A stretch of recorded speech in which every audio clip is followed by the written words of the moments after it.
जनपद सीतापुर के मिश्रिख तहसील क्षेत्र में स्वर्गीय ओम प्रकाश गुप्ता सभागार कक्ष में राष्ट्रीय ग्राम स्वराज अभियान के अंतर्गत बैठक हुई संपन्न।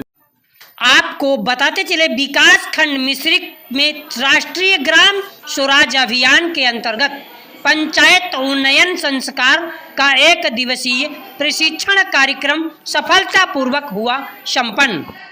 कार्यक्रम का उद्देश्य ग्राम पंचायतों की दक्षता, पारदर्शिता और विकास की दिशा में कार्यों के प्रभावी ढंग से क्रियान्वित करना है। जानिए कार्यक्रम में समाज सेवी एवं कार्यकर्ताओं द्वारा क्या दिशा निर्देश दिए गए। इसमें आपको डेटा देने में आसानी रहेगी।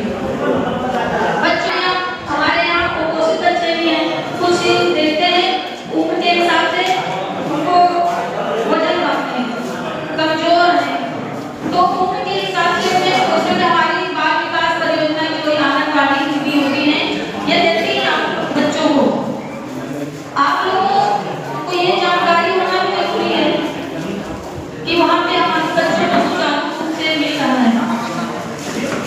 हमारे बच्चे ही हमारा भविष्य है। आगे बच्चे हमारे बढ़ के कोई अधिकारी बनेगा, कोई आप ही की जैसे प्रधान बनेगा, कोई आप हो सकता है हमारा विधायक बच्चे होंगे। जब हम उनके लिए कुछ सोचेंगे, बच्चों की भी मंशा होती है कि हमसे भी कोई कुछ पूछे और हम अपनी बात जो डेटा है वो 6889 है, यानी कि अच्छा काम किया, लेकिन इसको और सुधारने की जरूरत है। क्यों? क्योंकि ये 22 और 23 का डेटा है, और जब 23 और 24 का डेटा भरेंगे तो ये 68 से बढ़ के 80 तो जाएगा। भाई हो सकता है उस समय पंचायत सचिवालय बनना और आज बन चुका है। हो सकता है उस समय शौचालय जब बन रहे थे ओडीएफ के तहत, तो हमारी ग्राम पंचायत में ओडीएफ नहीं था, लेकिन हो सकता है बाद में हमारे शौचालय पूरे हो गए। 23 और 24 में हमारा प्रश्न जाएगा।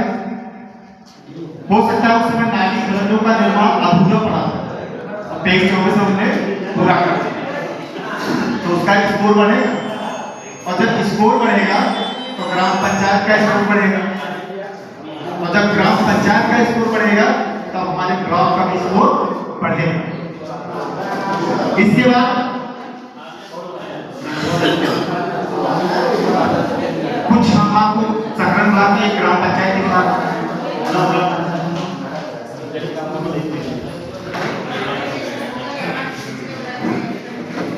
ये सबसे पहले आप अपना जो डेटा देंगे, अभी इसके बाद में बताएंगे किसको देखना है, कैसे देखना है। 12 डिपार्टमेंट में है, 12 विभागों से हम लोग डेटा लेंगे और सारा डेटा आपको इस पोर्टल पे चढ़वाना है अपने सचिव महोदय के साथ मिलकर। आप बाकायदा अपने सचिव महोदय के साथ बैठ के अपने जो 12 विभागों से डेटा लाएंगे, ये सारा डेटा आपको चढ़वाना है पोर्टल पे। कोई ग्राम पंचायत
प्रदीप जी हैं, प्रदीप कुमार से, उनको स्वास्थ्य जो स्वस्थ प्रत्यार्पण टीम है, इस टीम पर उनको 36 लाख रुपए की पुरस्कार राशि प्राप्त हुई थी। उसने टेका दिया तो पोर्टल पे वो नंबर 1 दिख रही ना। आप इन लोगों का काम करके तभी आप पीछे। इसलिए निवेदन आप लोगों से कि अपना डेटा पीआई पोर्टल पे अवश्य दें। कैसे दिया जाएगा उस पर भी जानकारी दी जाएगी, हमारे टेलीफोन से देंगे। और साथ ही साथ एक चीज और बात करना चाहूँगा, अपने जनपद के तत्व की बात करें तो Kasrela panchayat number 1 PDI portal के माध्यम से जिसको पुरस्कार भी मिला। अगर जिले की बात करें तो जिले में 7,35 लाख का पुरस्कार दिया जाता है 5 पंचायतों को। मैं ये नहीं कहता नहीं ठीक पे काम करके आप पुरस्कार जीतिए, कोई एक विषय लीजिए उस पर आप अच्छा काम करिए, आपको पुरस्कार दिया जाएगा। अगर मैं राष्ट्रीय स्तर की बात करूं तो 7 लाख से 2 करोड़ तक पुरस्कार दिया जाता है। अब आप किस लेवल पर हैं कि आप चाहते हैं अपनी पंचायत में पुरस्कार मिले या ना मिले? क्यों प्रधान जी चाहते हैं ना? तो आप भी जितना काम किए, आप मौका है आपके पास दिखाने का। आपको डेटा कहाँ से मिलेगा? किसी के सर ने बताया कि मैं 11-12 लाख डिपार्टमेंट का डेटा दिया जाएगा, उस पर भी बात करेंगे सर, बात नहीं करेंगे। इसी प्रकार कहने का मेरा माध्यम यही है, मतलब यही है, जो दिखेगा वही बिकेगा।